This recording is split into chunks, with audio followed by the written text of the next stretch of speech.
Suomalaisten ravitsemussuositusten mukaan sokeria tulisi saada enintään 10% päivän energian tarpeesta. Kouluikäisille ja aikuisille se tarkoittaa noin 20 sokeripalan määrää vuorokaudessa. Päivittäinen sokerisaanti ylittyy helposti ja ylimääräinen energia varastoituukin rasvana. Elämä on täynnä valintoja. Voitkin valita tietoisesti vähäsokerisia ja vähärasvaisia valmisteita. Valinta on sinun. Kesä lähestyy. Pakko vähentää vähän syömistä. Hei, otankin vaan kevyen välipalan.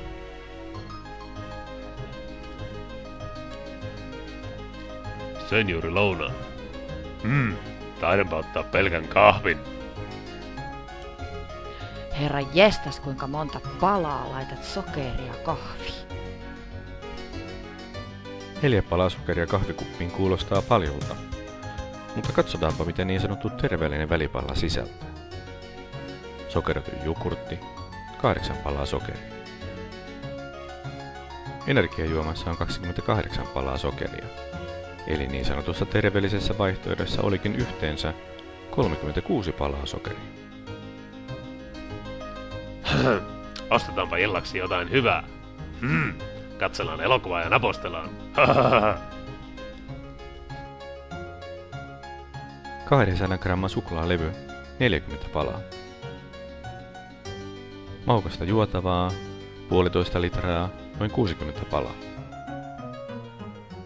400 gramman säästöpussi karkkia, noin 90 palaa.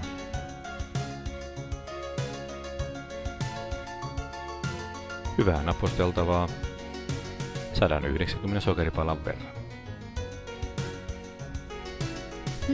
Nyt tekeekin jo vielä jotain suolaista. Onneksi nämä megapussit olivat tarjouksessa.